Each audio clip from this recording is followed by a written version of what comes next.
Écoutez le monde vétérinaire autrement sur Veto Micro, un podcast produit par Thémavet. Bonjour, je suis Sophie Wilforn, vétote multicasquette, et je me suis fixée comme mission l'amélioration du quotidien des vétérinaires. Et moi je suis Marine Slove, vétérinaire touche à tout, journaliste, consultante et cofondatrice de VetoJob. Bienvenue sur le podcast qui rend la parole aux vétérinaires. Grâce à ce média, nous pouvons enfin livrer notre regard sur la profession. Un regard qui nous est propre, même s'il diffère parfois de la version idéalisée bien ancrée dans l'imaginaire collectif. Vous entendrez ici des consoeurs et confrères, praticiens ou non, se confier sur une tranche de leur existence et interroger leur quotidien de vétérinaire. Nous avons voulu ici nous raconter tels que nous sommes, parler de notre rapport au métier bien sûr, mais aussi et avant tout de notre rapport à la vie. Ici pas de tabou, pas de langue de bois et surtout pas de culpabilité. Vous êtes ici chez nous, mais surtout, vous êtes ici chez vous. Belle écoute. Bonjour à toutes et à tous. Aujourd'hui, j'ai le plaisir d'accueillir notre consoeur Armelle Malavallon, qui est par ailleurs auteure de romans policiers. Bonjour Armelle, bienvenue sur Veto Micro. Bonjour Marine, merci de m'accueillir. Alors c'est sur la suggestion d'une auditrice, qui est probablement aussi une de tes lectrices, que je t'ai contactée. On finit la saison 1 de Veto Micro avec des propositions d'invités qui émanent de consoeurs et de confrères. Donc c'est un plaisir pour moi de recevoir un écrivain, parce qu'en tant qu'éditrice et journaliste, moi j'aime les lettres avec un grand L, j'aime lire, j'aime écrire. Et puis tu es le premier écrivain de Veto Micro, donc c'est une réelle joie. Armelle, tu es sortie de Lyon en 97. Après un stage de fin d'études dans l'industrie pharmaceutique, tu entres dans la vie active par cette porte-là, donc pas en tant que praticienne, mais en tant que responsable du laboratoire diagnostic d'un grand labo, Virbac, pour ne pas le nommer. Puis il y aura un passage par le Vietnam en nutrition animale, qui débouchera sur une création d'entreprise dans l'import-export et le négoce d'additifs pour l'alimentation animale. Puis en 2010, virage à 180. Tu te consacres à l'écriture jusqu'à la publication de ton premier roman en 2015. 2 autres romans suivront, dont le dernier qui n'est pas totalement étranger à notre univers vétérinaire. On aura l'occasion d'en reparler. Donc une carrière non conventionnelle pour une véto, une carrière riche et variée. Alors évidemment, j'ai plein de questions. On y va, c'est bon pour toi ? C'est bon pour moi, on peut y aller. Alors la première question, c'est comment tu en arrives à devenir vétérinaire ? Alors ça a été pas un parcours tout tracé, parce qu'en fait, alors la vocation de vétérinaire, elle remonte à la petite enfance. Pour moi, vétérinaire, c'est vraiment une vocation. Pour en avoir discuté avec plein de confrères et de consoeurs, je crois qu'on retrouve toujours un peu ça. C'est l'amour inconditionnel des animaux dans la petite enfance, voilà, et le désir de devenir vétérinaire comme on veut être pompier ou policier ou docteur, enfin voilà. Donc moi j'ai eu cette vocation et cette envie de devenir vétérinaire dans la petite enfance. Je voulais même être toiletteuse pour chiens, j'avais pas de grande ambition à l'époque. C'était vraiment être entourée d'animaux, travailler avec des animaux. Voilà, l'idée d'être vétérinaire m'est venue quand j'ai commencé à emmener mes chats chez le véto. Voilà, les voir travailler, soigner les animaux, ça m'a donné vraiment envie. Donc c'était vraiment dans la petite enfance. Et puis à partir du moment où j'ai découvert, alors on va dire en préadolescence, adolescence, la littérature, les livres, là j'ai un peu oublié cette idée, c'est-à-dire que j'ai dévoré les livres, les romans, j'ai commencé à écrire des histoires, des poèmes, et je me suis plus projetée dans une carrière littéraire en fait. Et puis donc les deux viennent de l'enfance en fait, finalement. Oui. Alors moi vraiment pour moi vétérinaire c'est la petite enfance, vraiment petite enfance. D'accord.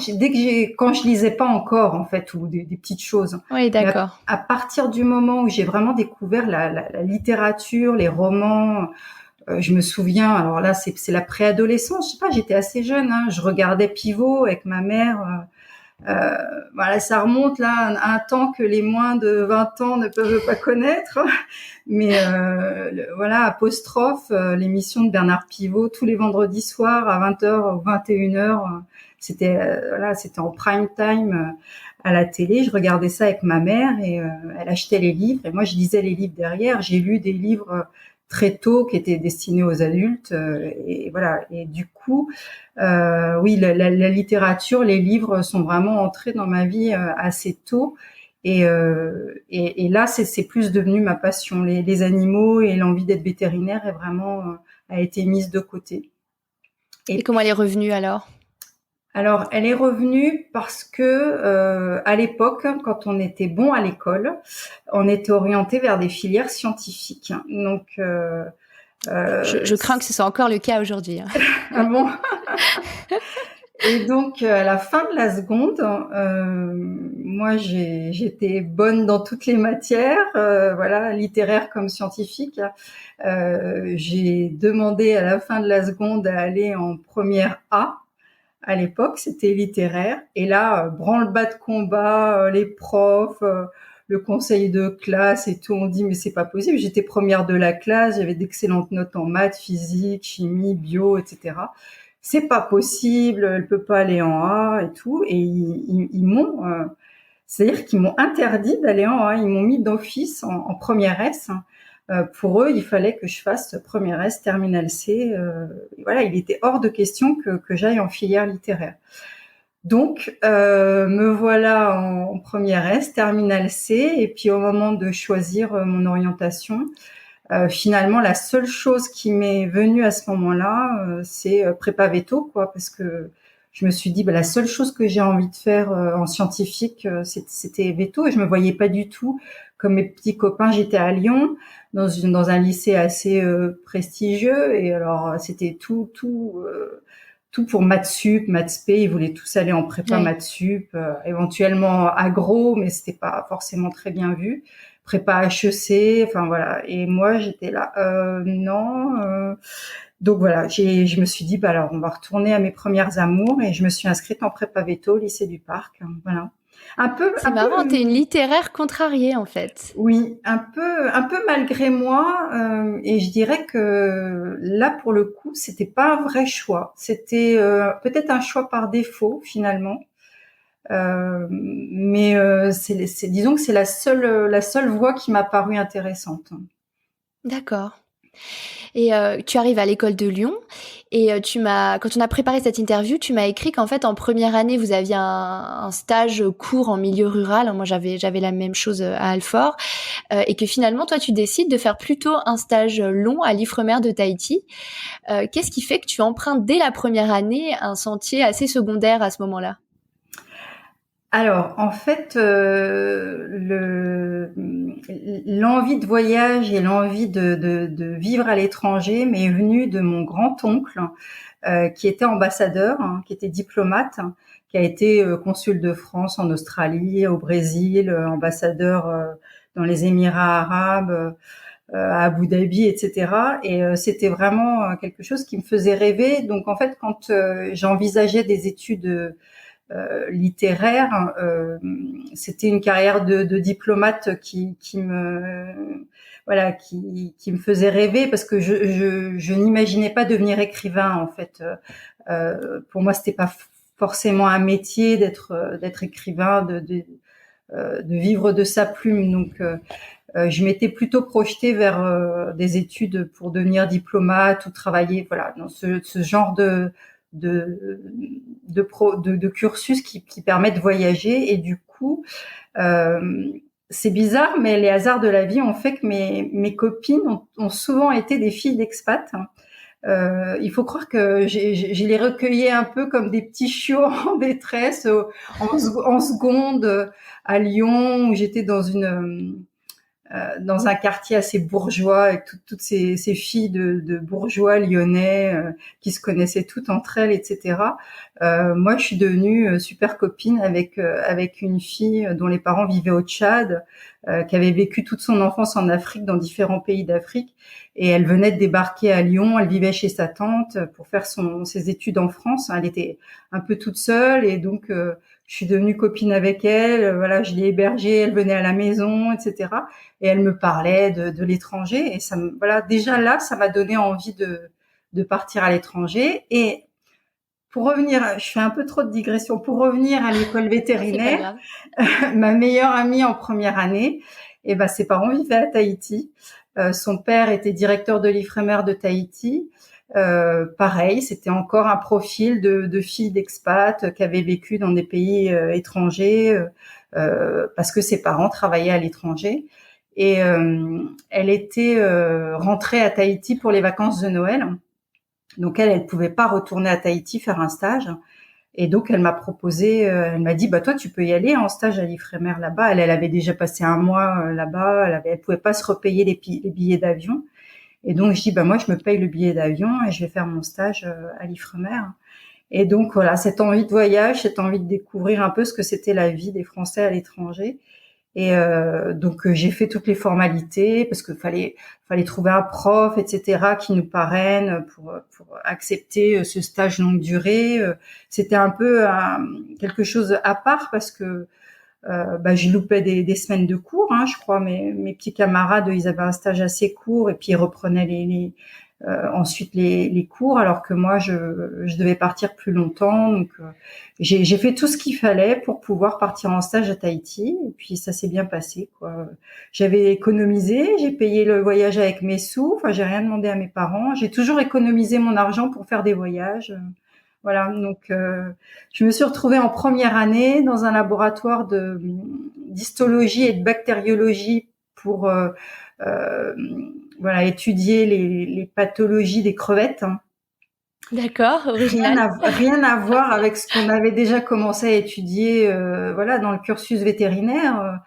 L'histologie et la bactériologie, on commençait ça en deuxième année, je crois. Donc j'étais en avance. En fait, je commençais à apprendre des matières qui n'étaient pas encore au programme. Je faisais un peu mes études hors des sentiers battus, quoi. C'était. D'accord.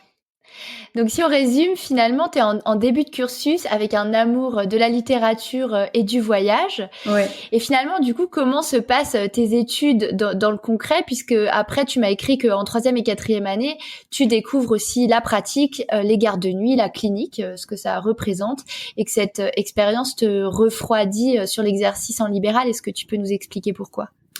Alors en fait, je tiens quand même à dire que quand j'étais en prépa, j'étais en prépa au lycée du Parc à Lyon, et on faisait des soirées avec les vétérinaires qui étaient déjà à l'école vétérinaire de Lyon. Et eux, quand ils me parlaient de l'école vétérinaire de Lyon, de leurs études, etc., ils m'ont donné envie. Mais je pense aussi, c'est que la prépa, on a tellement envie d'avoir le concours, que à ce moment-là, vraiment, j'ai eu envie d'être vétérinaire et j'ai eu envie de réussir ce concours. Ils me racontaient les cliniques, comment ça se passait, vraiment, ça me faisait rêver. Et une fois arrivée à l'école vétérinaire, alors c'est vrai qu'en première année, on n'est pas encore en clinique, hein. On fait beaucoup de théorie, etc. Mais on rentrait en clinique en deuxième année à l'école vétérinaire de Lyon. Je sais pas comment ça se passe actuellement, mais moi. Ah oui, c'est tôt, ouais. On rentrait en 3e année à mon époque. Ah, d'accord. Donc dans les années 90, c'était donc en fin de deuxième année. Et donc la prépa, de les voir de les entendre me raconter leur matinée en clinique, à faire des OP, des consultations, etc. Je trouvais ça génial et j'ai vraiment eu envie de devenir vétérinaire canine. Canine, moi par contre, la rurale m'a jamais fait envie, mais je voulais exercer en libéral.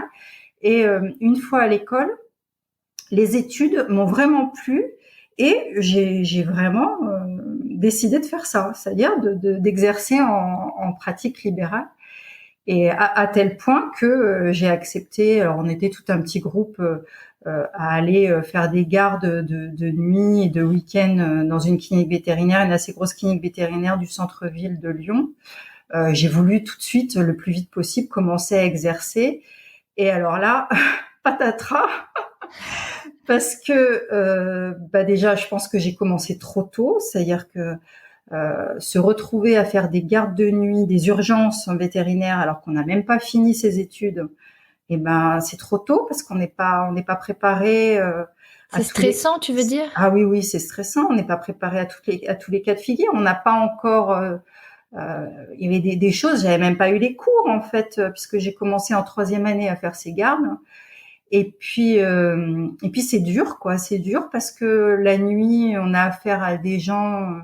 Alors je sais pas si c'est pareil dans toutes les régions, dans les petites villes, c'est peut-être pas pareil, mais à Lyon, en centre-ville, moi je sais pas, je me suis retrouvée face à des clients agressifs, à des choses hyper stressantes, et gérer des cas comme ça seule, aussi jeune et sans expérience, à devoir gérer c'était pas les animaux le problème, hein, c'était vraiment les maîtres, les propriétaires d'animaux qui apportent leur stress. Et puis honnêtement, le fait d'être une femme, une jeune fille, alors moi je faisais plus jeune que mon âge en plus. Alors quand ils arrivaient et qu'ils tombaient sur moi, la tête qu'ils faisaient déjà.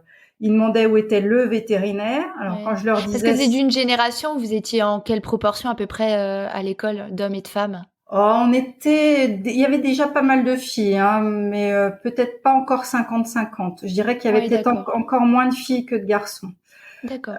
Mais en tout cas, dans les cabinets, il y avait encore beaucoup plus d'hommes que de femmes. Beaucoup d'hommes. Il y avait beaucoup d'hommes. Et donc, le vétérinaire, c'était un homme, forcément. Et moi, à chaque fois, on croyait que j'étais la secrétaire, en fait. Hein. On croyait que j'étais l'assistante. Et on demandait à voir le vétérinaire. Et quand je disais que c'était moi, alors déjà, d'emblée, c'était un peu la douche froide, quoi, la soupe à la grimace. Et puis, c'était pas évident. Et ça m'a un peu... J'y allais la boule au ventre. J'étais stressée. Je passais des nuits horribles, des week-ends horribles. Enfin, c'était vraiment... Et ça t'a dégoûté, en fait, quelque part. Ah oui, ça m'a dégoûtée. Mais aujourd'hui, ils le font plus trop, hein, je pense, parce que moi j'ai été les dernières années, parce qu'en fait t'avais pas de, enfin il y avait pas de carte, t'avais pas de carte d'assistant. Maintenant, ce qu'ils appellent la carte d'assistant, moi ça s'appelait la carte verte, c'est-à-dire qu'en fait t'as pas le droit d'exercer avant ta toute dernière année, mais ça se pratiquait quand même assez fréquemment. Maintenant, ils y vont plus si tôt parce que on peut vraiment avoir des problèmes avec l'ordre et des problèmes importants si on exerce avant d'être diplômé. Donc ça se pratique plus, en tout cas je pense. Mais finalement, au vu de ce que tu racontes, c'est pas plus mal parce que t'es peut-être allé trop tôt et ça t'a peut-être dégoûté de quelque chose qui, avec un peu plus de bagage, t'aurait plu en fait. Oui, mais je pense vraiment que j'y suis allée trop tôt. Je pense que j'étais pas prête et qu'on n'était pas prêts, hein, tous. Alors j'avais des copains. C'est marrant, hein, mais c'est pas très féministe ce que je vais dire, mais les mecs s'en sortaient mieux que les filles, je pense. Hein. Question de confiance en soi. Ouais. J'avais des copains pour qui ça se passait bien. Avec les filles, elles étaient un peu dans le même cas que moi. C'était un peu difficile. Certaines avaient plus confiance en elles parce que issues d'un milieu véto, donc des parents véto. Elles avaient plus d'expérience parce qu'elles avaient passé leur enfance dans la clinique véto de papa. Elles avaient passé les vacances. Elles avaient déjà bossé en fait. Moi, je venais d'un milieu pas du tout véto, c'était tout nouveau pour moi. Donc, ma seule expérience, c'était la clinique à l'école et j'en avais pas fait assez, quoi. J'en avais pas fait assez et j'en avais pas fait du tout en autonomie, quoi, en autonomie complète. Là, on est seul, on est lâché dans la nature, complètement seul. Et puis, voilà, finalement, je sais pas si les gens se rendent compte, mais quand on fait des gardes, des urgences, on fait énormément d'euthanasie. Je crois que la majorité des actes que j'ai pratiqués, c'était des euthanasies. Et en fait, donner la mort à des animaux comme ça, c'est un peu dur, quoi. Oui, on fait pas la même chose en urgence que ce qu'on fait la journée, effectivement. Ouais. Et les gens, souvent, même des choses qui se passaient très calmement, avec beaucoup de bienveillance et sans aucun stress, hein, c'était quand même dur parce que il y avait des gens qui avaient des animaux qui étaient mourants des fois depuis des semaines, des mois, avec un cancer, voilà, des maladies de longue durée.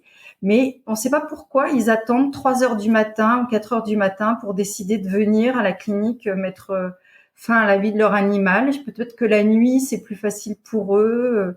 Ils ont l'impression de faire ça en catimini.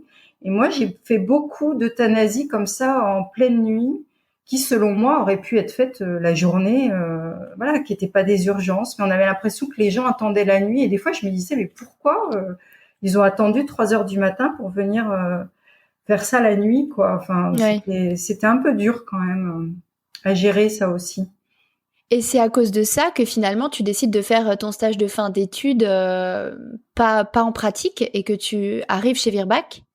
Oui, c'est-à-dire que à cause de cette expérience, j'ai commencé à remettre en question ma volonté d'être praticienne en libéral. J'ai commencé à envisager les autres possibilités de carrière. De vétérinaire. À l'époque, on savait pas trop qu'on pouvait faire d'autres choses. c'est vrai que pour la plupart d'entre nous, veto, c'était veto libéral, hein, il y avait pas d'autre choix. Et puis un jour, alors je vais le citer, c'est Loïc Dombreval, hein, qui travaillait chez Virbac. Je l'ai interviewé la semaine dernière. Ah, c'est vrai. Il est venu, donc il est devenu député, hein, depuis, Oui, bien sûr. voilà. Mais à l'époque, il travaillait chez Virbac. Alors, je sais plus quel était son rôle. Il devait être à la communication. Exactement. Il était directeur de la communication. Voilà, France. directeur de la communication. Et il est venu à l'école vétérinaire de Lyon nous présenter ce que c'était que la carrière de vétérinaire en entreprise. Et ben, il m'a convaincu, hein, Loïc. Il a été très convaincant. Je me suis dit, ah ouais, on peut faire ça aussi quand on est vétérinaire. Ça m'a ouvert d'autres horizons. Et je me suis dit, bah tiens, je pourrais essayer. Voilà, j'ai commencé à penser à ça. Alors, j'ai aussi envisagé d'autres pistes. Alors j'avais envisagé de devenir primatologue, hein, qui était un de mes rêves aussi, de faire un peu comme Diane Fossey, gorille dans la brume, aller m'occuper des singes en Afrique. Hein. Et alors là, je suis rentrée en contact avec un primatologue français dont j'ai oublié le nom. Je sais plus du tout. C'était par l'entremise d'un ami, d'un copain veto dont le père était veto et connaissait ce gars-là. J'ai eu une longue conversation avec lui et il m'a dégoûtée. C'est-à-dire qu'en fait, il m'a expliqué que quand on était primatologue, la seule chose qui me revient, mais je me souviens, ça m'avait frappé, c'est qu'on avait de grandes chances de mourir jeune, hein, parce qu'on avait de grandes chances d'attraper des maladies infectieuses transmises par les primates aux hommes, parce qu'on est très proche d'un point de vue génétique, donc on a de nombreuses maladies infectieuses transmissibles. Mais c'est fou de donner ça comme argument à une jeune personne motivée. Mais je me souviens, il m'a donné des exemples horribles avec des noms et tout, des noms de vétérinaires morts. Alors voilà, une telle, elle a travaillé en primatologie à tel endroit. Je me souviens plus des détails, mais elle a attrapé telle maladie, elle est morte à 34 ans. Enfin bon, les trucs. Il m'a horrifiée, quoi. Donc je me suis dit bon. Je vais peut-être, j'ai réfléchi et puis je me suis dit non, ben je vais envisager autre chose. Je sais plus, à l'époque, j'ai envisagé pas mal de choses et puis finalement, je crois que Virbac et des gens de Virbac sont revenus à l'école. Ils étaient motivés, hein, je sais pas, ils cherchaient du monde et ils ont proposé des stages et j'ai passé des entretiens à l'école avec celui qui allait devenir mon futur patron. Et il m'a proposé un stage de longue durée. Il cherchait quelqu'un pour Virbac Bioassistance. Et j'ai postulé et ils m'ont embauché. Et c'était déjà dans l'optique de rester plus longtemps. C'est-à-dire que, pareil, là, le stage de fin d'année devait être de 1 mois ou 1 mois et demi. Moi, je suis partie d'emblée pour 3 mois, en sachant que ça allait être en fait un stage de 6 mois. Et puis après, j'ai prolongé. Tu voulais que ça devienne un poste, en fait. Oui, tu avais déjà oui. ça dans l'idée. Ouais. Oui. Et eux aussi, de toute façon, ils cherchaient quelqu'un pour vraiment reprendre le poste. Donc, je me suis dirigée dans cette voie. J'étais assez convaincue que ça me plairait. Et, ça m'a beaucoup plu, d'ailleurs. Hein. Alors, quand tu as été embauchée, qu'est-ce que tu faisais et qu'est-ce qui te plaisait dans ce métier-là ? Alors, j'étais responsable d'un laboratoire qui s'occupait des diagnostics des maladies infectieuses pour les animaux domestiques. Donc, toutes les pathologies pour lesquelles il y a une vaccination. Donc, on faisait aussi la promotion des vaccins Virbac. Évidemment, je m'occupais de la vaccinologie. Donc, les vétérinaires, quand ils suspectaient une maladie de Carré, une parvovirose, voilà, toutes les maladies infectieuses, ils envoyaient les prélèvements chez nous et on faisait les tests en laboratoire et comme c'est des tests qui sont parfois difficiles à interpréter, c'est moi qui interprétais les résultats des tests au téléphone avec les vétérinaires en fonction de la clinique, de l'évolution, etc. Et qui donnait les consignes à prendre. Souvent, c'était sur des élevages, des choses comme ça. Donc, voilà, on peut mettre en place les mesures de prophylaxie, etc. Donc, je faisais à la fois du diagnostic, de la vaccinologie, aussi expliquer les protocoles de vaccination pour les différentes maladies, et puis la pharmacovigilance quand il y avait des problèmes sur les vaccins ou sur des médicaments Virbac aussi, quand il y avait des soucis, je gérais les cas de pharmacovigilance.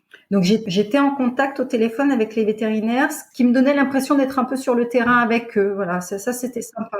J'étais pas totalement déconnectée de la pratique et du terrain, parce que j'étais toujours en contact avec des vétos au téléphone en fait.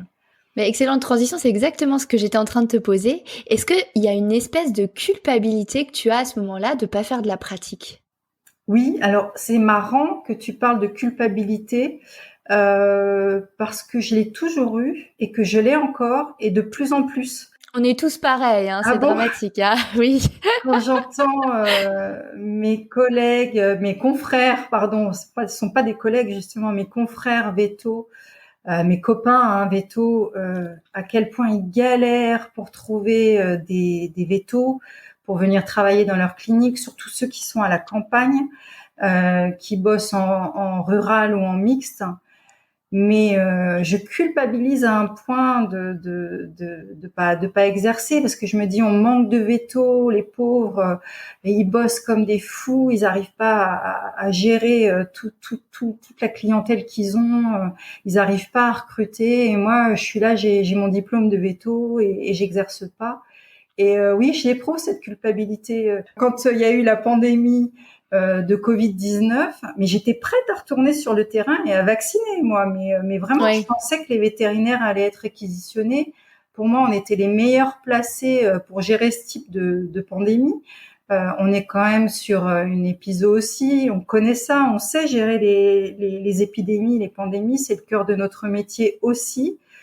Et quand je voyais que personne ne donnait la parole aux vétérinaires, que à un moment il y a des vétérinaires qui se sont proposés pour faire de la vaccination, etc. Ouais. Et en gros, on leur a dit non mais attendez, les vétérinaires, vous êtes bons qu'à vous occuper des animaux.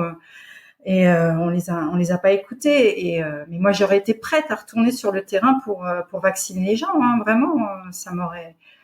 Voilà, il y a vraiment ce côté, j'ai l'impression de laisser tomber ma confrérie en fait un petit peu. Ouais. Et du coup, quand dans ces années-là où tu as commencé chez Virbac, comment étaient perçus les non-praticiens? Comme des démissionnaires ou Non, alors tout le monde s'en moquait? Non, pas du tout. On était perçus comme des extraterrestres un peu, comme des ovnis, mais les autres vétos ne nous enviaient pas du tout. Parce que je crois que c'est plutôt positif. Ça veut dire qu'ils étaient très heureux de leur vie, de faire ce qu'ils faisaient.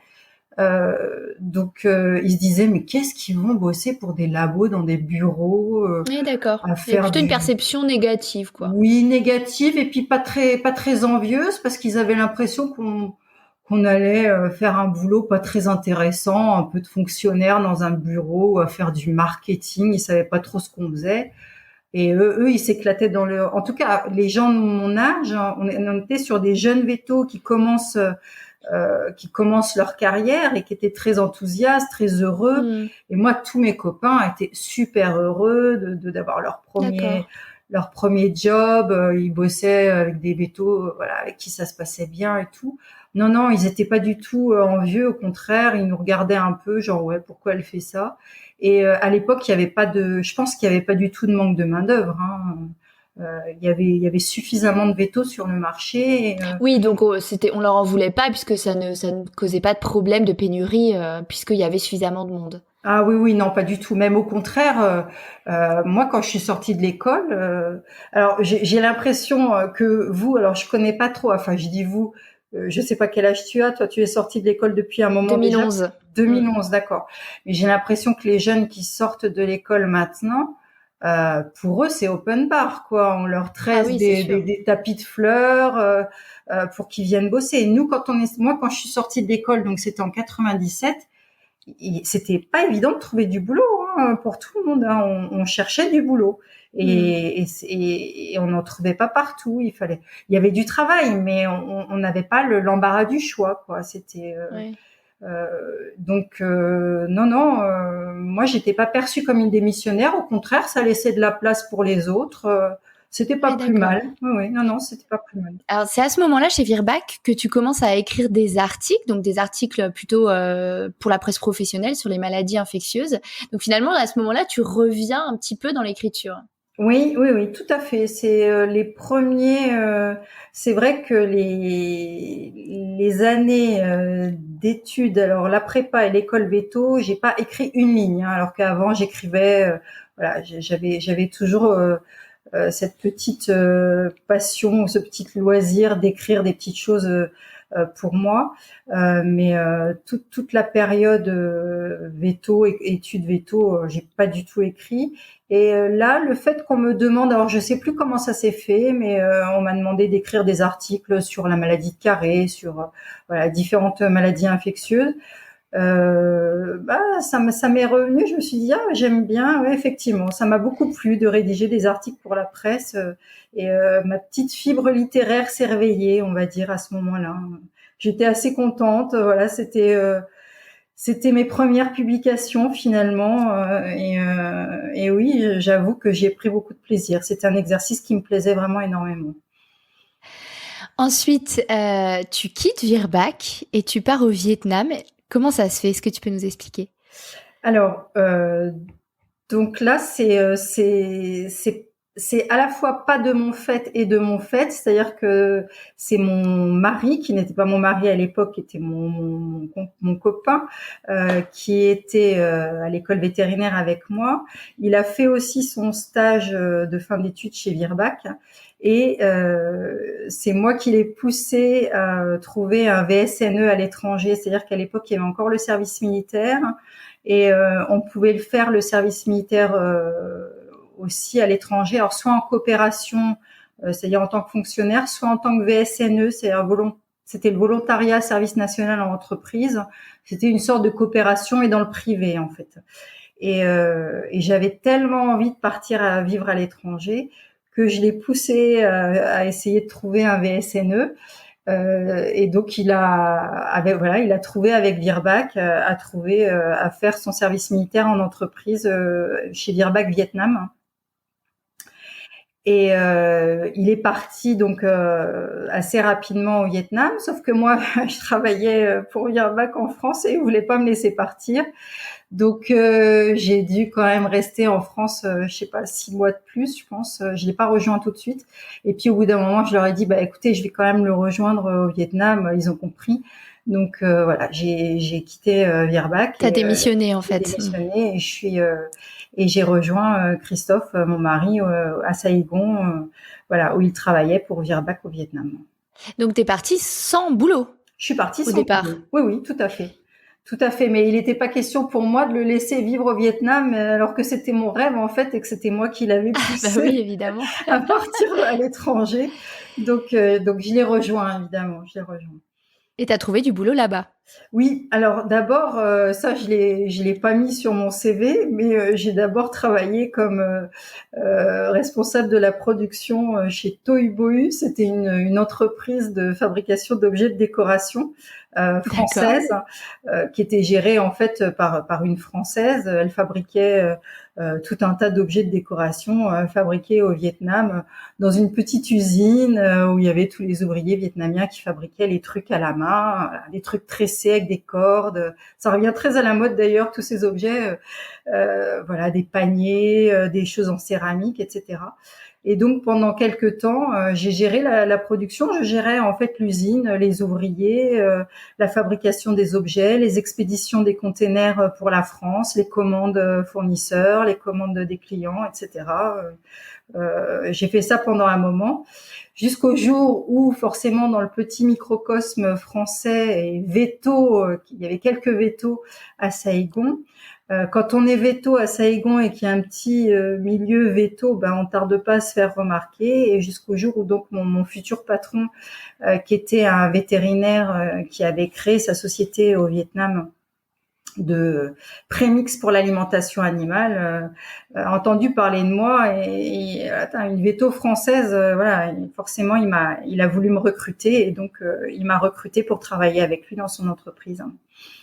Donc, tu as été directrice technique et marketing de cette firme service qui s'appelle NutriWay. Voilà, c'est ça. Donc, je travaillais à la fois avec les gros feed millers, donc fabricants d'aliments du bétail. Voilà, Ouais. c'était surtout porc et volaille, un petit peu d'aquaculture. C'était vraiment l'époque du développement de l'alimentation animale au Vietnam via des sociétés françaises. C'était Sanders et Proconco, c'était alors je sais plus les potasses d'Alsace en fait qui avaient créé des joint ventures avec les Vietnamiens parce que les Ouais, Français d'accord. pouvaient pas s'installer au Vietnam, donc ils devaient créer des joint ventures avec des sociétés vietnamiennes.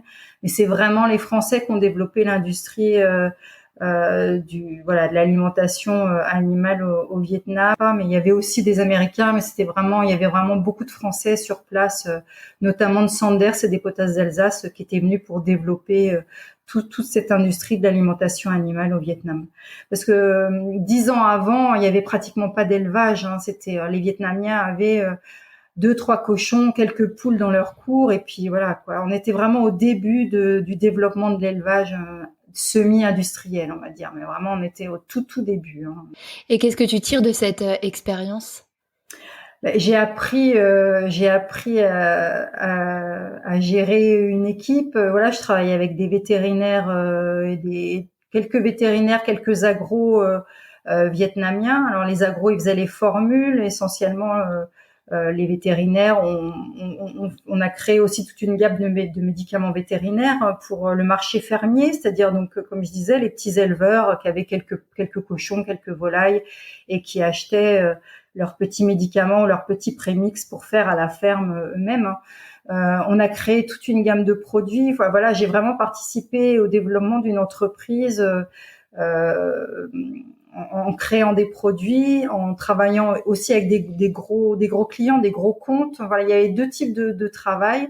Puis j'ai eu aussi l'occasion de gérer plus ou moins la boîte quand mon patron était rentré en France. Donc j'ai appris à gérer une entreprise avec une centaine de salariés, des ouvriers, des commerciaux, les forces de vente, l'administratif. Enfin voilà quoi, ça a été vraiment une expérience extraordinaire, très formatrice, surtout à mon âge. Voilà le fait d'être expatrié fait qu'on arrivait à des postes importants malgré son jeune âge parce Ouais, que ouais. voilà, Veto venant de France. C'était une opportunité, quoi. Ouais, c'était vraiment quelque chose que j'aurais jamais pu faire en France. C'est un poste que j'aurais jamais pu occuper en France à mon âge, quoi. Donc j'ai appris énormément de choses. Et puis c'était très enrichissant de travailler avec les vétérinaires français. Alors, on avait beaucoup de jeunes vétos qui sortaient de l'école vétérinaire de Tuduc, qui était une école vétérinaire qui était jumelée avec les écoles vétérinaires françaises. Donc, il y avait plein de profs des écoles françaises qui étaient venus donner des cours là-bas. Donc, beaucoup parlaient français. Voilà, ils avaient eu quand même un peu une formation à la française, on va dire. Il y avait encore ce lien un peu comme à l'indo-chinoise, enfin entre la France et le Vietnam, ils étaient très heureux d'apprendre plein de choses, voilà, de faire partie de cette aventure et de pouvoir travailler dans cette entreprise, quoi. Donc c'était tout en positif. Il y avait rien il y avait pas de revendication. Tout le monde était heureux de travailler dans cette entreprise. On était vraiment à un moment où on développait quelque chose au Vietnam et on leur apportait quelque chose vraiment, quoi. Après le Vietnam, tu reviens en France. Oui. Ça, comment ça se passe? Pourquoi vous revenez en France? Alors, j'ai passé ma vie à suivre mon mari, en fait. C'est-à-dire qu'à un moment, lui n'a plus de travail au Vietnam. Son service militaire, alors, qui durait, alors, je sais plus combien c'était, du coup, il devait faire 18 ou 24 mois, 18 mois, je crois. Il avait enchaîné avec un contrat local. Il a travaillé 1 an et demi de plus sur place. Et puis à un moment, il y avait plus de poste pour lui, donc il a commencé à chercher du travail et il a trouvé un poste en France chez Royal Canin à Émargues. Enfin, oui, c'est Émargues, c'est à côté de Montpellier, quoi, entre Montpellier et Nîmes. Et donc il est rentré. Alors que moi j'avais un super boulot au Vietnam et que j'avais pas du tout envie de rentrer. Mais bon, à un moment, voilà, il faut faire des choix. Et donc voilà, je suis restée au Vietnam 6 mois de plus. Et puis, au bout d'un moment, j'ai dû dire à mon patron que je devais rentrer, quoi. Donc j'ai quitté le Vietnam et j'ai rejoint mon mari à Montpellier, voilà. Et et, et ça a été un peu dur, mais bon, voilà, c'est la vie qui fait ça. Et alors, qu'est-ce qui se passe professionnellement lors de ce retour en France? Alors, ce qui est bien, c'est que ça a été, euh, comment dire, bien réfléchi avec donc Frédéric, mon patron de Nutriway, qui a tout à fait accepté que je reparte en France et qui était vraiment un entrepreneur. Lui, il a créé une boîte extraordinaire au Vietnam, etc. Et c'est lui qui encore a eu l'idée de créer avec moi en France Fidex, donc en fait une centrale d'achat en France pour Nutriway au Vietnam. Donc on s'est associés pour créer Fidex. Donc je me suis occupée avec cette société de tous les achats en France et en Europe d'additifs pour l'alimentation animale. Donc j'achetais des vitamines, des minéraux, des probiotiques, j'organisais des containers et je faisais partir des containers du Havre pour le Vietnam, quelquefois pour d'autres pays d'Asie, mais essentiellement au Vietnam. Et mon principal client, c'était Nutriway. C'était en fait une centrale d'achat pour Nutriway, quoi, qui lui permettait de ne plus avoir lui du Vietnam à faire ses achats fournisseur par fournisseur. Il centralisait tout chez moi et c'est moi qui m'occupais de tous les fournisseurs depuis la France. D'accord. Et ça, tu vas faire ça pendant combien de temps? À peu près, oui, 5-6 ans, 6-7 ans. Ouais. Donc c'est une expérience de chef d'entreprise. Qu'est-ce que tu en tires comme apprentissage? J'avais déjà, en fait, je crois que j'avais déjà bien été formée sur place au Vietnam pour gérer une entreprise. Donc là, là j'étais seule. Hein, c'était moi qui m'occupais de tout seul. Donc c'était plus la partie en fait administrative, devoir tout gérer, de la compta aux achats, aux ventes, enfin aller sur les salons, rencontrer les fournisseurs. Je faisais tout en fait. Hein. Et c'était très agréable parce que j'étais très autonome et très indépendante. Après, le biais, c'est que j'étais jamais en vacances finalement. Je pensais toujours à ça. J'avais toujours mes containers dans la tête, ceux qui étaient sur la mer, ceux qui allaient partir, ceux qui allaient arriver, les dédouanements, les machins. Donc voilà. Mais j'ai adoré cette période. En fait, moi, j'aurais pu continuer, je pense, assez longtemps parce que c'était très agréable. J'étais autonome, je gérais tout toute seule et j'avais pas de problème majeur. Enfin voilà, j'avais des problèmes à gérer au jour le jour, mais je dirais que voilà, c'était pas quelque chose de très stressant. La seule chose, c'est qu'on n'est jamais vraiment en vacances. C'est-à-dire que même en vacances, on est toujours un peu à s'occuper de sa boîte, même en week-end. Voilà, c'est qu'il y a jamais vraiment. On n'est pas comme un salarié qui ferme son ordi vendredi soir et qui dit c'est bon, je suis en week-end. Oui, ça prend beaucoup de place. Voilà, même si je sais que même quand on est salarié, des fois on peut avoir son boulot dans la tête aussi. Mais là, on est vraiment, on est le seul. Enfin, j'étais seule, donc j'étais responsable de tout, la TVA, je veux dire toutes les petites choses. Hein, donc je devais vraiment être toujours disponible pour pouvoir m'occuper de Fidex. J'avais pas de remplaçant. Enfin, il y avait pas de quoi faire travailler 2 personnes. Donc de toute façon, il était pas question d'avoir quelqu'un d'autre. Donc, je devais vraiment m'occuper de tout. Oui, donc une sacrée charge. Et tu disais, j'aurais pu continuer longtemps. Et alors, finalement, pourquoi cette expérience-là arrive à terme? Parce que Frédéric Salé, donc le directeur de Nutriway, a vendu Nutriway. Alors, entre-temps, il avait créé une filiale à Hanoï, hein, donc Nutriway Vietnam, à un gros groupe hollandais, Provimi. Provimi ayant ses centrales d'achat en Hollande, enfin ils avaient tout ce qu'il fallait pour s'occuper des achats et des appros depuis eux leur siège en Hollande. Ils n'avaient plus besoin de Fidex, hein. Donc Fidex n'avait plus lieu d'être en fait. La centrale d'achat que j'étais n'avait plus lieu d'être. Donc j'ai arrêté. D'accord. Alors, je fais une petite digression parce que tu m'as écrit que aussi pendant ces années-là, là, avec Fidex, tu as été bénévole dans un centre de réhabilitation pour les chimpanzés au Congo. Donc finalement, t'étais pas suffisamment dégoûtée par le primatologue et toutes ces maladies infectieuses. Qu'est-ce qui fait que tu te retrouves à faire du bénévolat avec des grands singes? Parce que j'ai quand même voulu tenter cette expérience parce que ça m'était pas complètement sorti de la tête, parce que j'ai toujours été fascinée par les singes, les primates. Enfin voilà, moi c'était vraiment, c'est encore une grande passion dans ma vie, hein. Quand je regarde sur Internet des vidéos, il y a que ça. Je dois regarder que des vidéos de singes parce qu'on me propose que des vidéos de singes dans mon feed. Oui, l'algorithme a bien Voilà, compris, ouais. l'algorithme a bien compris parce qu'il ne me propose que ça. Donc voilà, c'est vraiment que j'adore ça, quoi. Je trouve ça magnifique, je trouve ça passionnant. Et donc à un moment, j'ai voulu quand même partager cette aventure. Alors à deux, hein, avec mon mari, on est parti. C'était sur des temps de vacances, hein, en tant que bénévole. Ça s'appelle du tourisme, de l'écotourisme. C'est-à-dire qu'on part en tant que bénévole dans une association, pour une association. On paye tout. Je crois même qu'on doit payer des choses, mais c'est de l'argent qui va à l'association en fait. Et sur place, on travaille.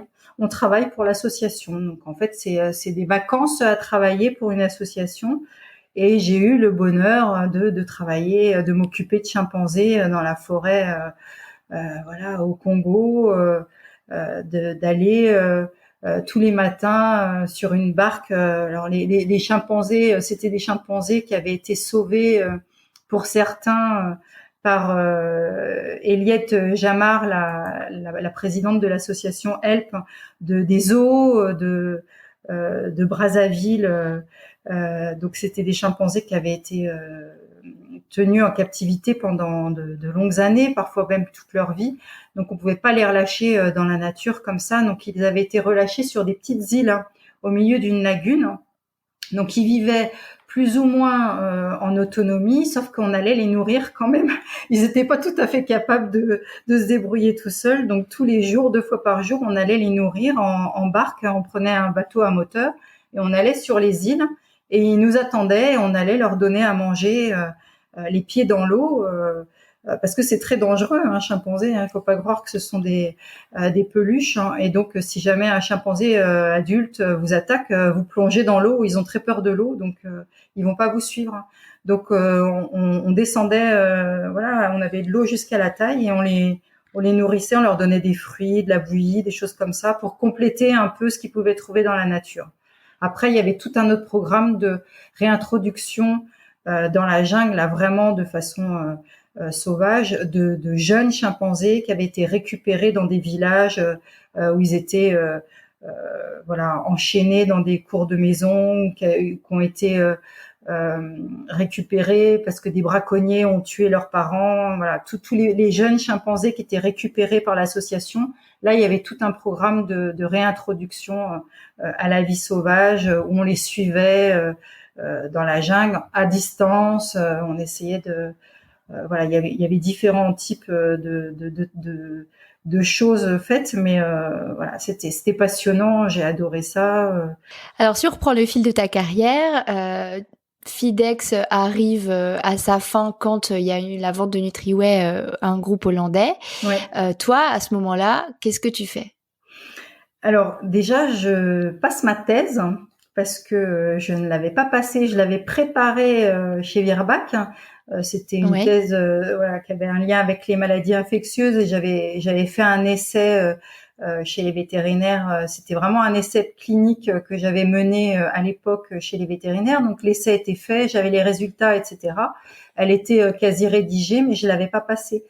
Donc j'ai passé ma thèse. Je suis devenue docteur vétérinaire, ce que je n'étais pas jusqu'à présent.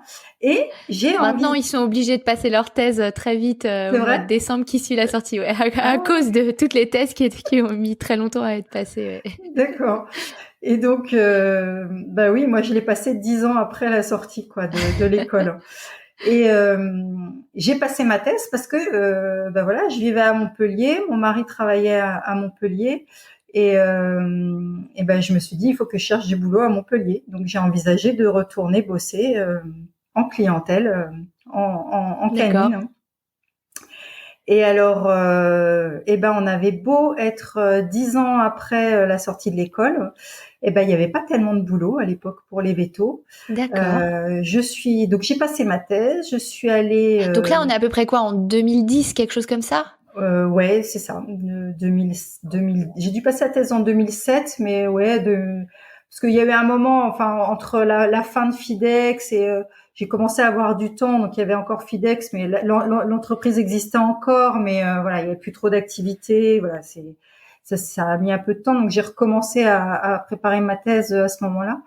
Mais c'est une fois que vraiment Fidex a été fermé que j'ai pu commencer à aller chez des vétos. Et quand j'ai commencé à prospecter un peu, les seules choses que j'ai trouvées d'ailleurs, c'est d'aller en stage, c'est-à-dire non rémunéré, d'aller chez des vétos pour essayer de me former, me reformer un petit peu et voir un peu comment ça se passait. Et c'est-à-dire que je me suis confrontée à comment expliquer. Je suis arrivée chez un véto qui était lui assez âgé, pas trop loin de la retraite. Il venait de s'associer avec un jeune véto qui allait reprendre sa clinique. Et sa femme était véto et elle avait pas de boulot, elle déjà pour travailler dans la clinique. Il n'y avait pas assez de travail pour elle. Elle faisait un peu l'assistante secrétaire. Et elle avait essayé de monter un truc de véto à domicile pour travailler un peu. Et donc quand moi elle m'a vu arriver, elle a eu l'impression que j'allais lui piquer son boulot, quoi. Donc j'étais pas trop la bienvenue. Alors j'avais beau dire non, mais je viens en stage juste pour me reformer, pour apprendre et tout, mais en fait j'ai senti que voilà, il n'y avait pas de boulot pour tout le monde. Enfin, on me l'a bien fait comprendre. En gros, ouais, tu viens pas nous prendre notre boulot. Et pour avoir écouté un de tes podcasts où une des vétos parlait de vacations à la SPA, c'est pareil. Ils avaient des vacations. C'est Camille Tourmente. Ouais. Voilà, c'est ça. Ils avaient des vacations à la SPA, mais ils se battaient pour les avoir. Les vétos de Montpellier, c'est-à-dire que c'était on avait l'impression qu'ils crevaient la dalle. Excuse-moi, je m'exprime de façon un peu crue, mais c'est-à-dire que les vacations à la SPA, c'était, on avait l'impression le Graal, quoi. Donc moi, j'arrivais dans un environnement véto, là, pas du tout ouvert et accueillant. J'avais l'impression que partout où j'allais, on me voyait comme si j'allais leur piquer leur travail. J'ai eu l'impression qu'il n'y avait pas de place, qu'il n'y avait pas de boulot pour une véto à Montpellier, quoi. Tout simplement. Bon, si tu veux reprendre ton stéto aujourd'hui, à mon avis, il n'y a pas de problème, ça n'existe plus. Hein. Non, mais c'est incroyable quand j'y pense. J'avais oublié en fait j'avais oublié cette période de ma vie et j'y ai repensé, notamment en écoutant le podcast de Camille. Puis voilà, quand j'entends mes copains vétos et je me dis mais c'est dingue. Moi à cette époque sur Montpellier, Montpellier c'est une ville voilà dans le sud, pas loin de la mer.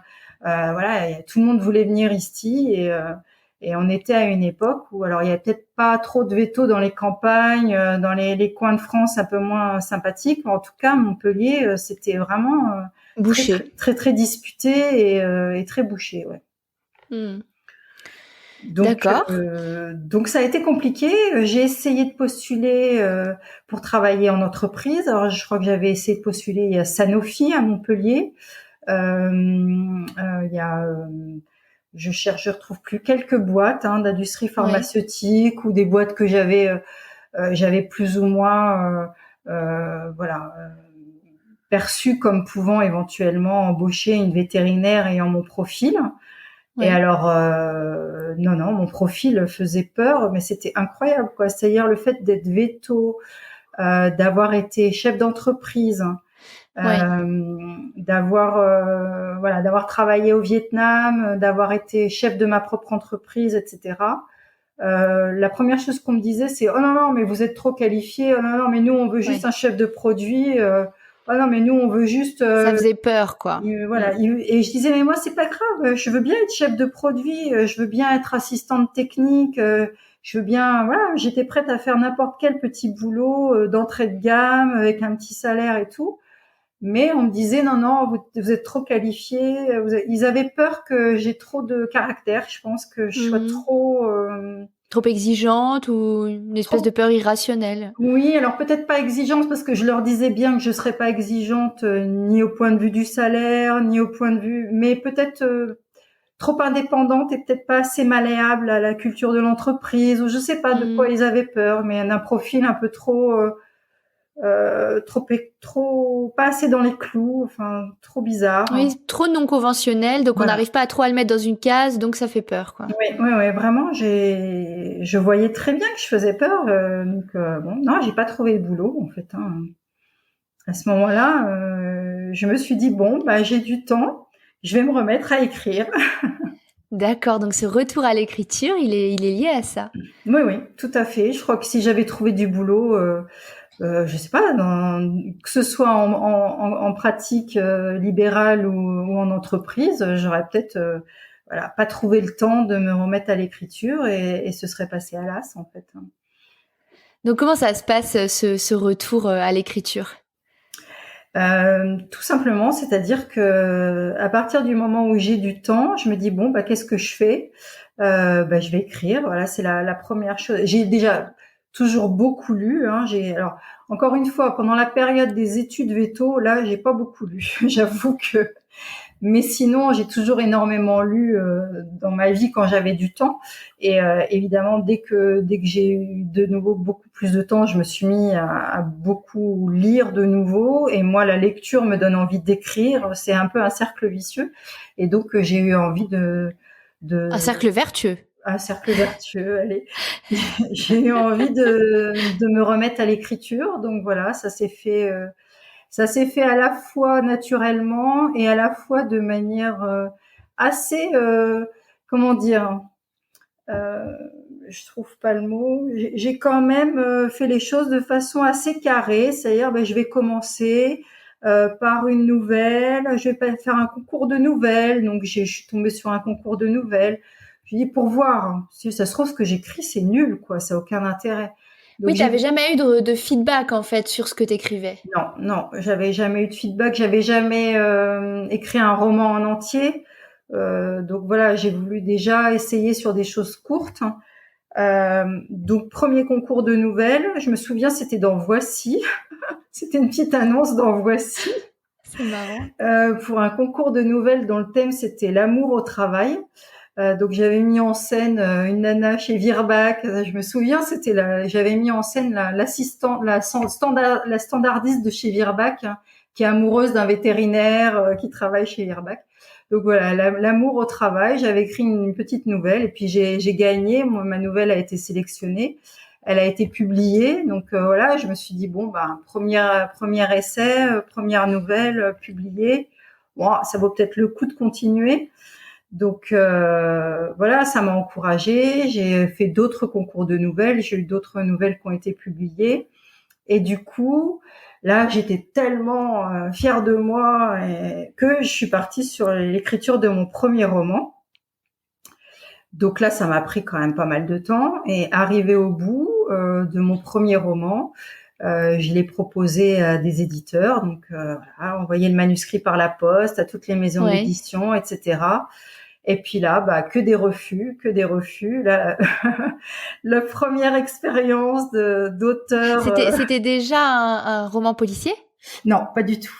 C'était peut-être un peu trop personnel, pas assez. Je pense que j'avais pas encore suffisamment de bouteilles et il n'était pas assez abouti. C'était trop centré sur voilà, c'était un roman sur des vétos qui partent au Vietnam, quoi. En gros, il y avait toute une partie, c'était un groupe de vétos, il y avait toute une partie sur les années vétos, l'école vétérinaire, etc. Et puis après certains d'entre eux partaient au Vietnam, il y avait la vie au Vietnam après le retour en France. C'était inspiré de ton vécu? C'était inspiré de mon vécu, peut-être un peu trop. Je pense que quand quelqu'un écrit son premier roman, il a toujours tendance à vouloir raconter sa vie et pas de façon suffisamment fictionnelle et romancée. Et du coup, ça manque de romanesque, justement. D'accord. Donc, ce premier roman a été refusé par tous les éditeurs. Tous, je l'ai pas envoyé non plus ouais, on peut pas dire que j'ai été très persévérante. Moi, je suis un peu du genre, si on me dit non, bah, je laisse tomber et puis allez, c'est mort, hein, Et j'arrête. tu passes à autre chose. Et je passe à autre chose. Donc, j'ai pas du tout été du genre à l'envoyer j'ai dû l'envoyer à une dizaine de maisons et encore, je suis pas sûre. Et puis, comme j'ai eu que des refus, j'ai laissé tomber. Et puis, encore par hasard, je suis tombée sur je regardais une émission littéraire sur TF1 à l'époque, c'était Au fil de la nuit.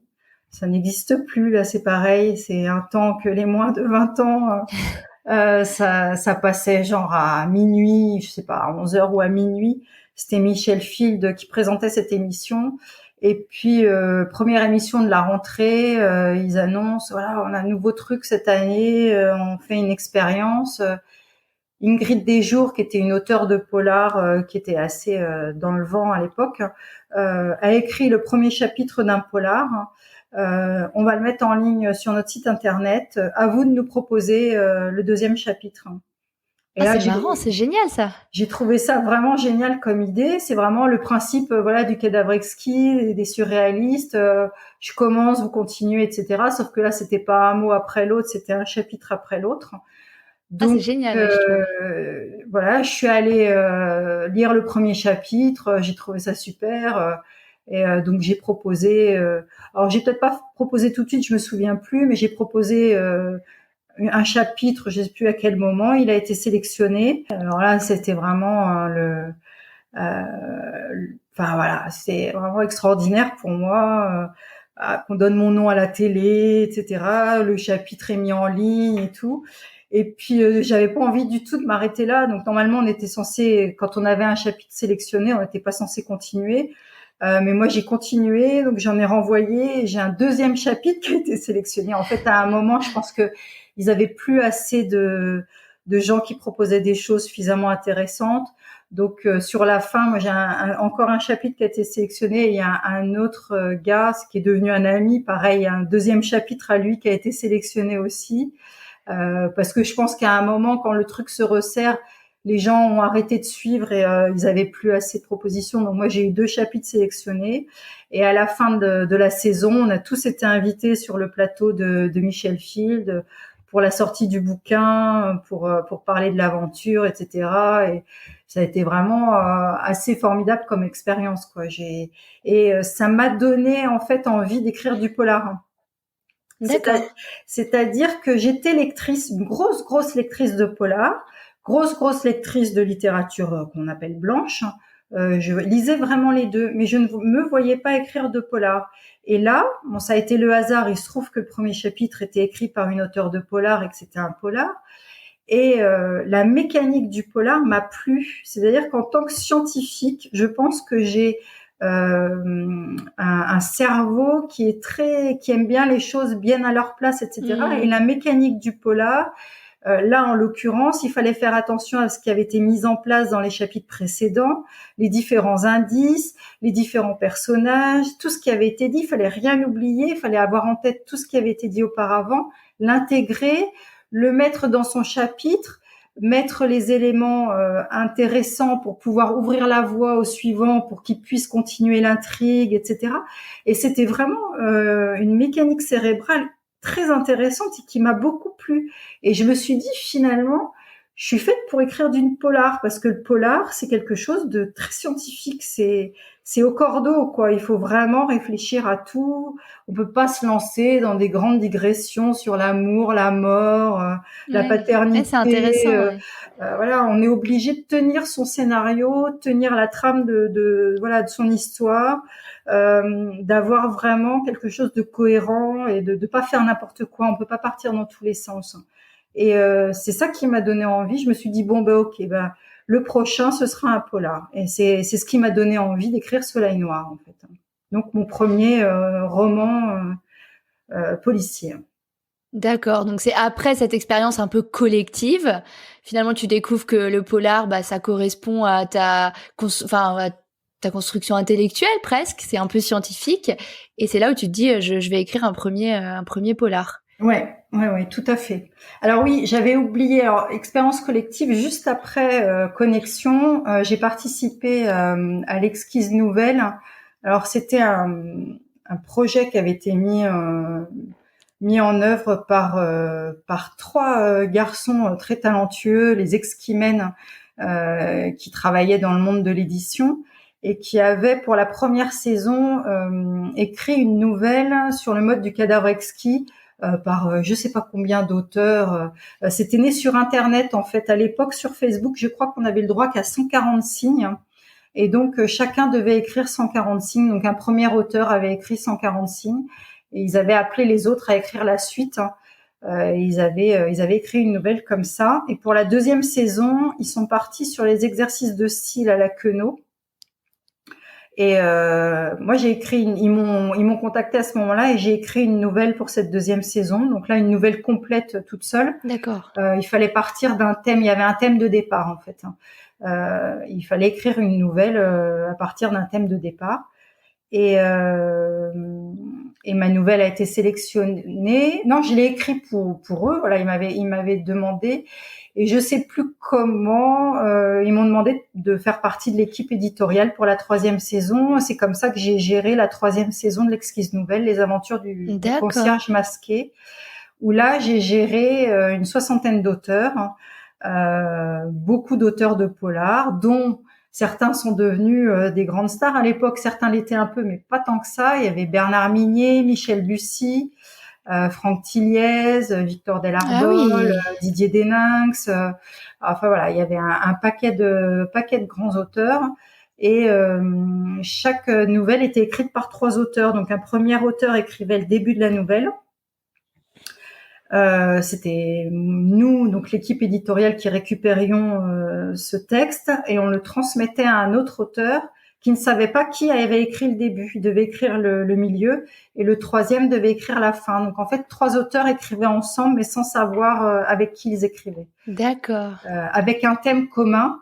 Un thème de départ qui était le concierge masqué et donc on avait toujours ce principe, on avait mixé les exercices de style et l'exercice du cadavre exquis, donc avec un premier auteur qui écrit le début, un deuxième le milieu et un 3e la fin.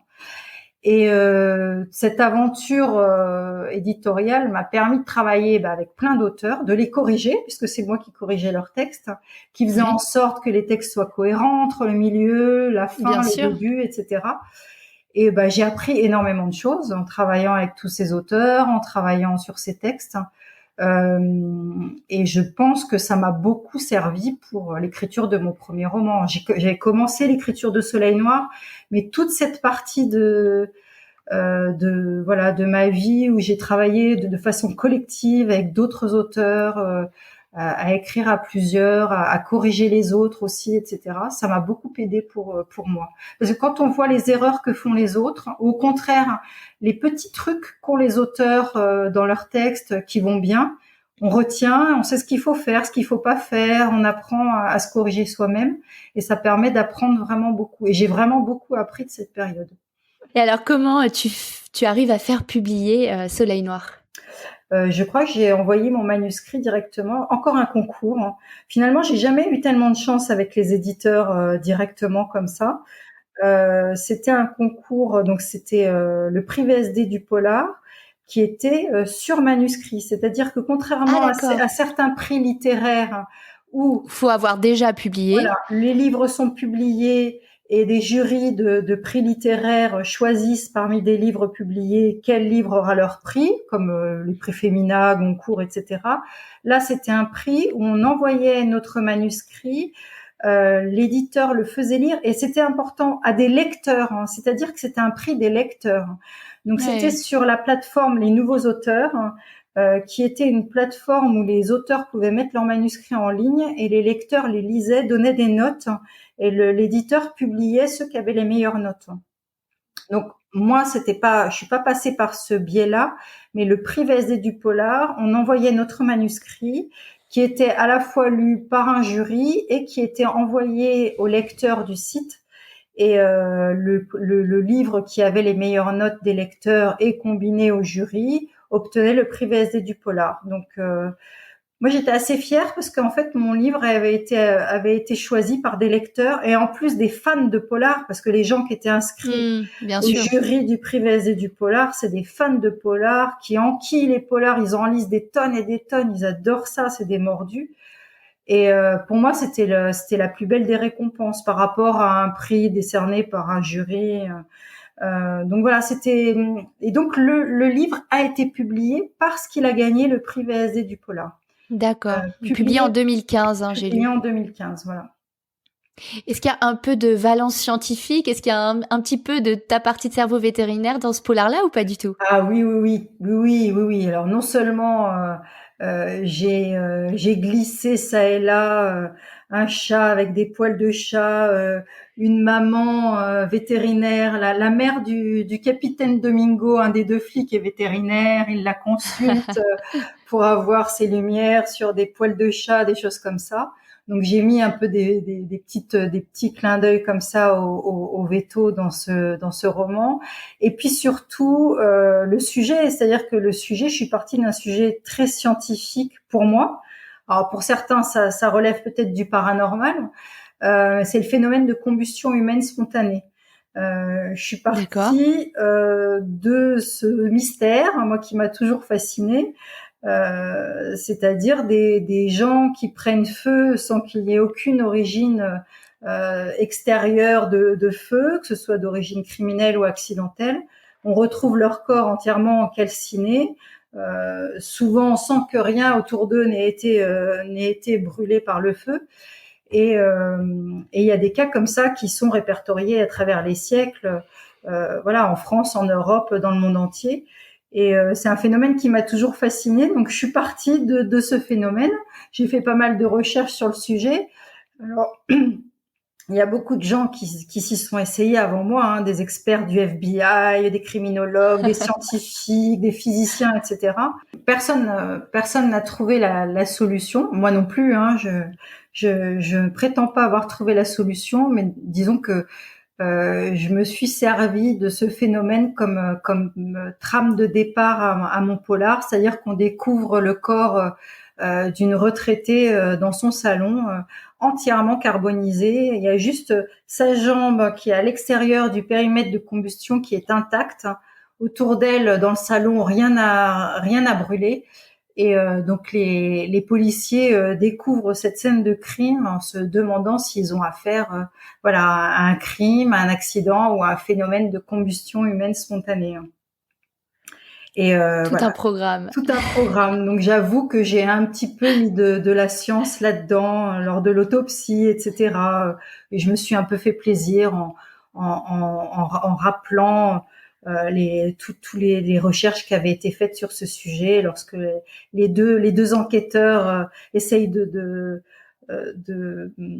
s'informer sur la combustion humaine spontanée. J'ai inclus dedans un peu tout ce qui avait été fait durant les années sur ce phénomène.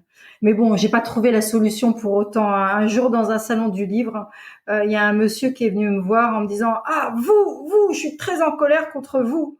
Alors, je lui dis « Ah bon, pourquoi ?»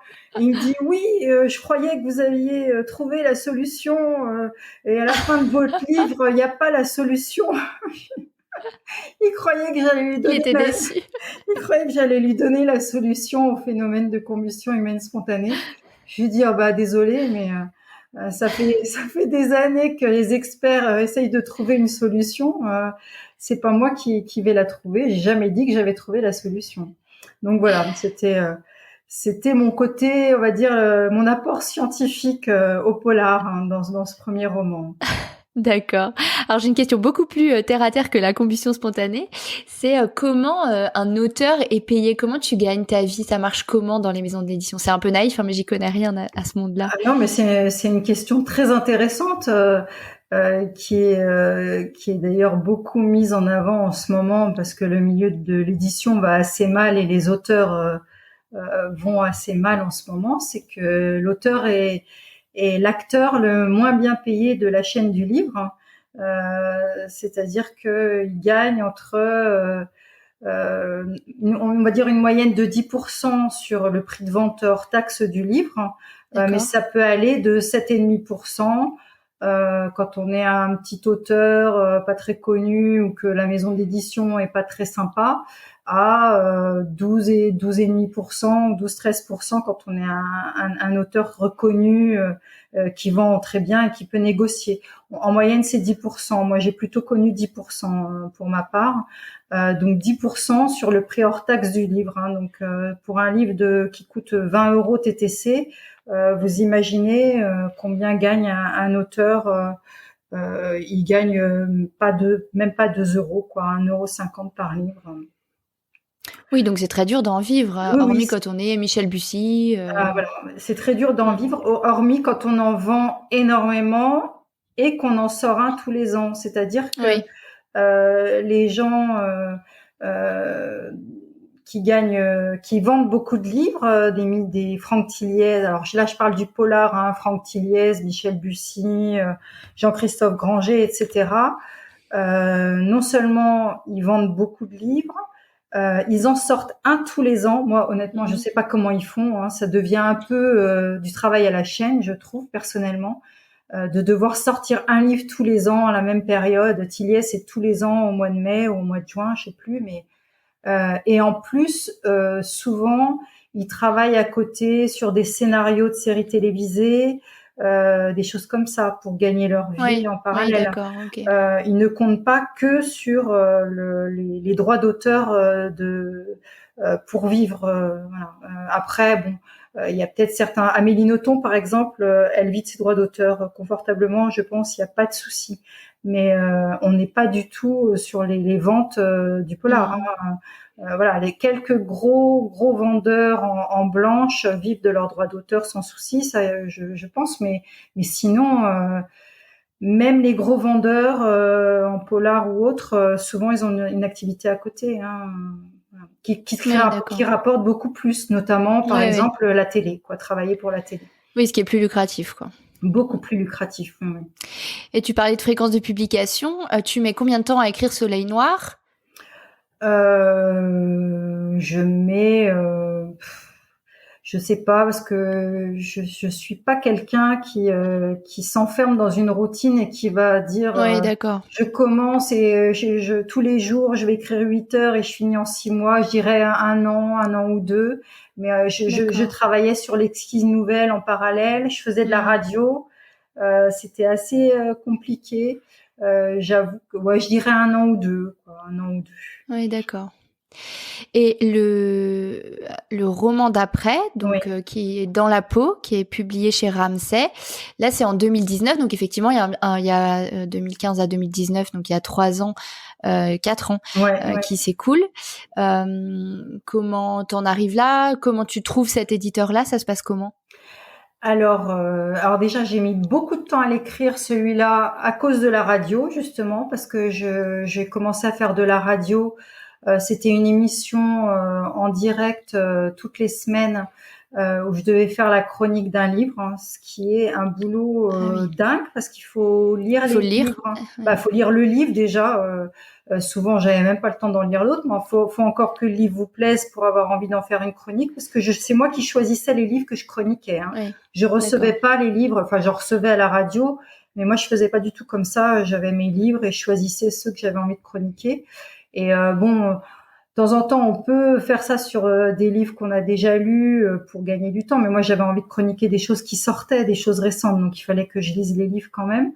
Donc ça m'a pris vraiment du temps et j'ai eu vraiment du mal à écrire pendant cette période-là. Ce qui fait que j'ai mis du temps à écrire Dans la peau.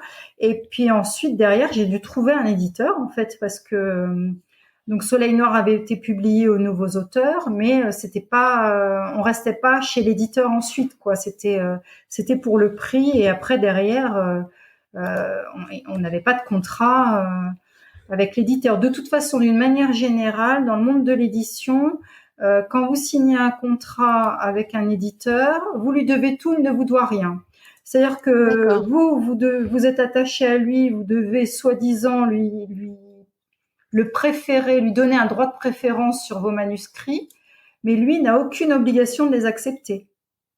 C'est-à-dire que vous êtes chez un éditeur, vous lui présentez votre manuscrit, s'il le refuse, faudrait que vous en écriviez un deuxième. Il peut aussi le refuser et en écrire un troisième. Et là, il le refuse aussi. Enfin, c'est vraiment pareil. Là, c'est très très mal fait. Moi, j'ai appris sur le tas et puis en faisant des salons et en discutant avec mes confrères auteurs, hein, que en fait, on n'était jamais liés. Qu'un éditeur n'a pas le droit de vous réclamer un manuscrit. Si vous en a refusé un, bah, vous pouvez partir, quoi. Moi, ça, je le savais pas au début.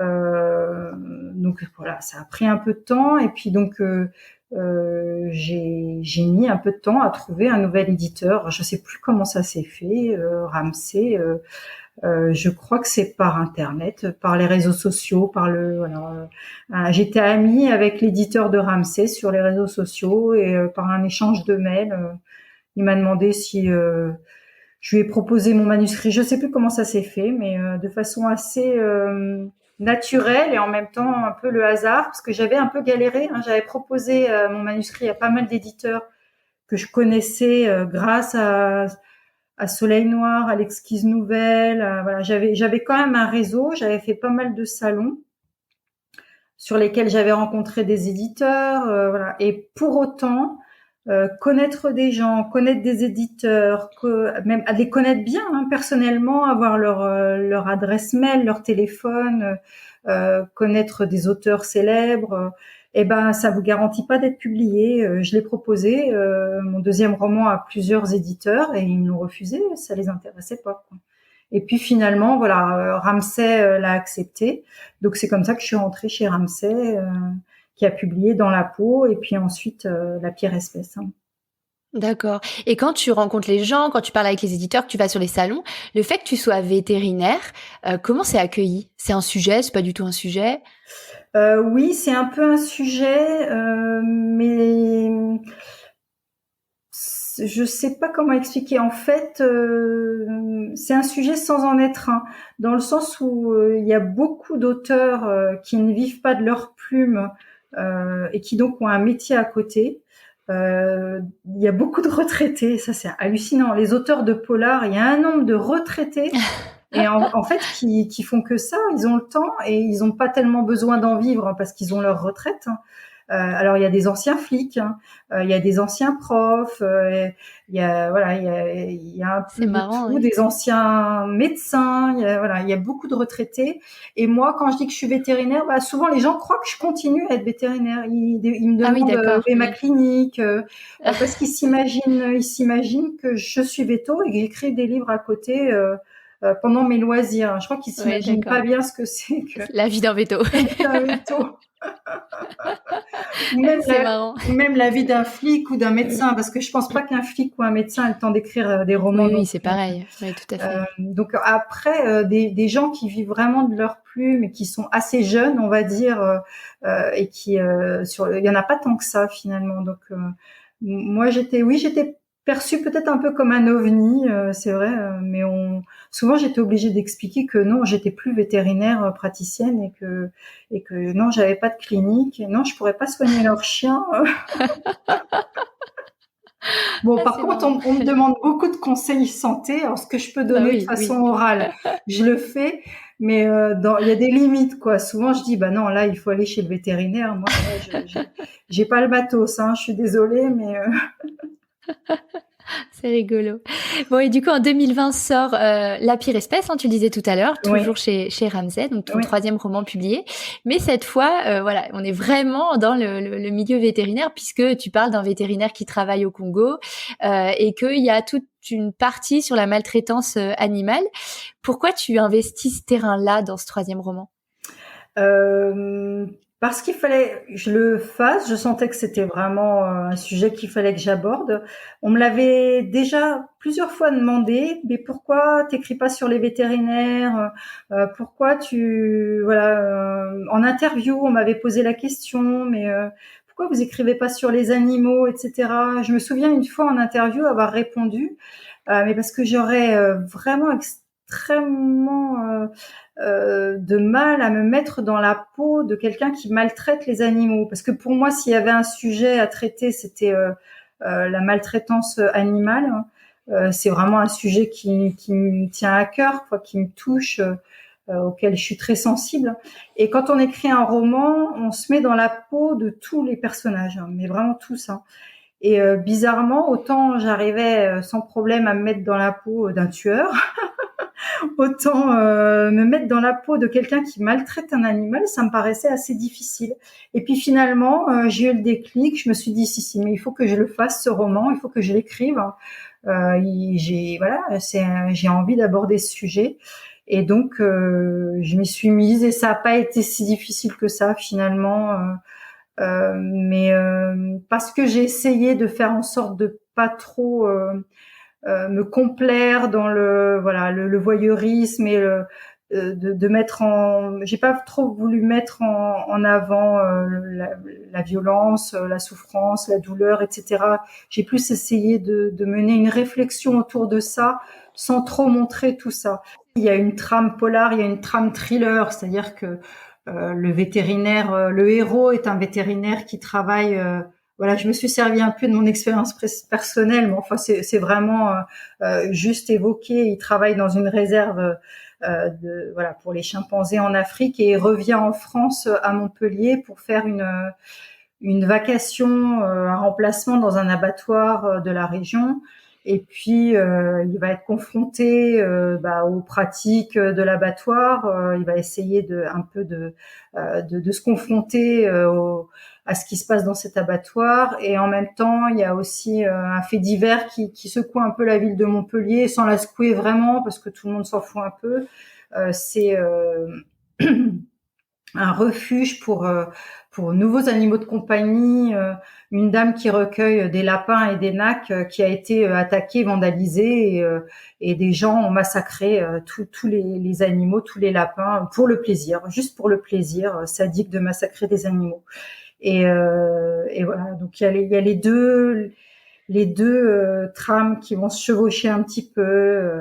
Et on va suivre un peu. Mais là, les héros sont vraiment vétérinaires. Il y a Clément Katz qui est le vétérinaire qui revient du Congo et il va loger chez Léo Delaz, qui est une vétérinaire auteure de polar, qui va lui louer un appartement dans la grande maison qu'elle possède. Et voilà, tous les deux vont plus ou moins mener l'enquête de façon un peu indirecte, on va dire. Mais là, on n'est pas dans un polar classique, dans le sens où il n'y a pas vraiment de flics qui mènent l'enquête. C'est plutôt des gens de la vie civile.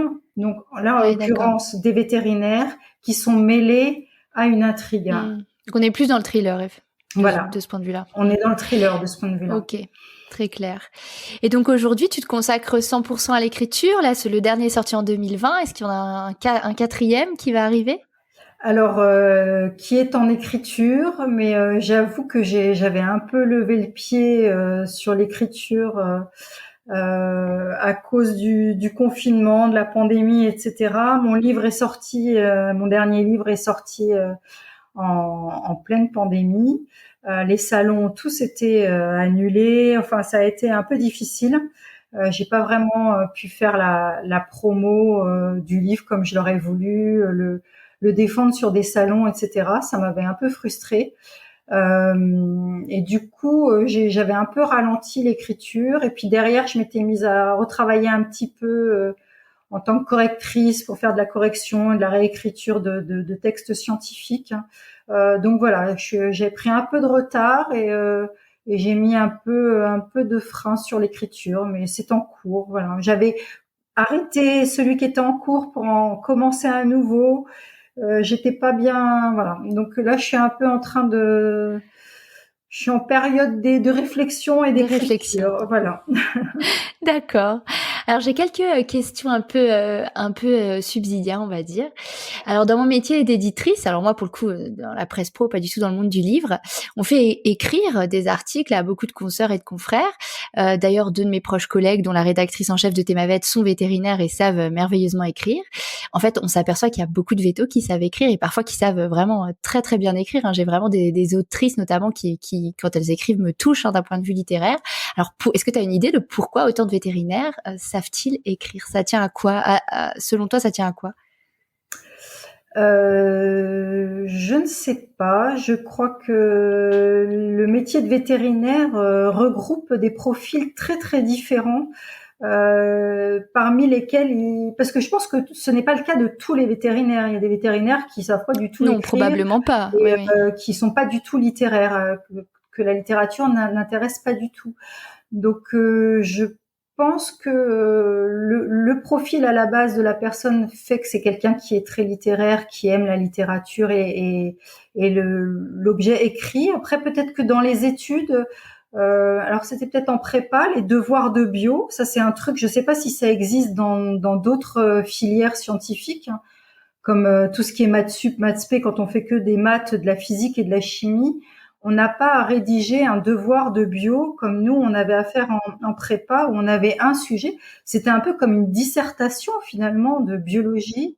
On avait un sujet sur l'ADN ou machin et on devait écrire 8 pages sur un sujet de bio qui finalement touche presque à la vie, ça touche à tellement de choses. On peut intégrer dans notre devoir de biologie plein de thèmes différents. On doit construire le devoir avec des parties bien articulées, etc. Est-ce que ça développe pas notre fibre Puis du littéraire? français aussi, hein. Moi, j'avais du français. Moi, je me rappelle, c'était L'homme et l'animal, mon année de concours. Donc, on avait quand même pas mal d'heures de français. Oui, c'est vrai. Alors, est-ce que dans les autres prépas scientifiques, il y a peut-être du français aussi? Je ne sais pas. Mais c'est vrai que moi, ce qui me revient à l'esprit, c'est ce devoir de bio pour lequel j'étais très douée et que j'adorais. Hein, vraiment, on devait Oui, il y a vraiment. peut-être une forme de polyvalence intellectuelle qui est sélectionnée par le concours. C'est une Oui, hypothèse. c'est possible, hein. Parce que c'est vrai D'accord. qu'on est quand même, c'est un métier technique finalement qui est basé sur des connaissances techniques et des actes techniques, hein, sur une réflexion. Voilà, on doit faire un diagnostic, etc. Et dans la pratique de tous les jours, on n'a pas à mettre en œuvre nos qualités rédactionnelles, hein, à aucun moment. Donc peut-être plus uniquement dans les études, hein, on doit mettre en œuvre ce côté-là. Ouais, c'est Ah, intéressant. voilà. Qu'est-ce que tu pourrais donner comme conseil aux vétérinaires qui nous écoutent et qui écrivent ou qui souhaitent écrire? Alors, qui souhaite écrire, si vous ne faites que souhaiter écrire, n'écrivez pas, parce que ça, combien de fois je l'ai entendu, ah, j'aimerais beaucoup écrire un livre, ou ah, moi aussi j'aimerais sortir un livre, ah, moi aussi j'aimerais publier un livre. Mais il faut pas avoir envie d'écrire un livre ou envie de publier un livre ou de sortir un livre. Il faut aimer écrire et écrire. C'est-à-dire que si vous écrivez déjà, là, je peux vous donner des conseils, mais si vous avez envie d'écrire juste mais que vous ne le faites pas, ça sert à rien parce que écrire, c'est pour ça là moi j'ai eu une période où j'écrivais plus, je me suis pas forcée parce que pour moi écrire ça doit être un besoin, ça doit être une passion, une nécessité, on doit avoir un truc dans la tête et avoir besoin absolument de le coucher sur le papier. Ça m'arrive tout le temps. Alors ça je le fais par contre, hein. C'est tout d'un coup, même la nuit, j'ai une phrase dans la tête. Je me réveille, j'allume et je la note dans mon téléphone ou je la note sur un carnet. Mais je crois pas trop à l'écriture comme discipline et comme voilà, j'ai envie d'écrire donc je vais me mettre à écrire un livre. Il faut vraiment que ça vienne naturellement. Après, à un confrère ou une consoeur qui aurait déjà écrit un roman ou qui serait en train d'écrire un roman, alors des techniques d'écriture, là, ce serait un peu trop long de donner des cours, des conseils d'écriture, mais j'aurais envie de dire qu'il faut écrire sur ce que l'on connaît. On n'est jamais aussi bon que quand on écrit sur quelque chose que l'on connaît. Ça, je m'en suis rendu compte. Ou en tout cas, il faut alors vraiment faire beaucoup de recherches dessus pour pouvoir en parler de façon très naturelle. Sinon, ça se sent tout de suite. Quand un auteur parle d'un truc, voilà, il a voulu aborder un sujet à la mode ou quelque chose, et en fait, qui n'y connaît rien, quoi. Et ça se sent tout de suite. Et je pense qu'on est très naturel et on est très bon quand on parle d'un sujet que l'on connaît bien, que l'on maîtrise et qui nous tient à cœur. Voilà. Et quand vraiment ça nous tient à cœur et qu'on le connaît bien, on le restitue de façon fluide et intelligible pour le lecteur. Sinon, ça passe pas bien. Moi, pour le coup, pour des choses scientifiques, dans des romans, j'ai déjà vu des auteurs, de polar notamment, écrire des trucs, mais sur des autopsies ou des pathologies qu'aurait pu avoir le mort, enfin, des histoires de virus ou de machin, des trucs mais complètement aberrants d'un point de vue scientifique, quoi, et de me dire mais alors là vraiment c'est n'importe quoi. Donc je pense qu'il faut vraiment, voilà, quand on est véto, écrire sur la médecine, la science, sur des sujets vétérinaires. Là, par exemple, sur le sujet de la maltraitance animale, etc. Moi, j'avoue que j'ai dû me replonger un peu sur l'IDAOA, l'hygiène animale, comment ça se passe dans les abattoirs, voilà, les différentes phases d'inspection, etc. Parce que je m'en souvenais plus, et uniquement me fier à mes souvenirs de cours d'IDAOA de l'école quand on allait à l'abattoir de Corba pour faire les inspections des carcasses et tout ça. Je m'en souvenais plus, donc j'ai quand même fait des recherches. Il faut être assez précis et pointu quand on écrit un roman. Après, si on a juste envie de parler de ses sentiments, de sa vie personnelle, etc., là, il faut laisser libre cours à sa fibre littéraire et créative. Créative. Alors, j'ai une autre question. Tu dis quoi aujourd'hui quand tu te présentes? Tu es romancière, autrice de polar ou vétérinaire?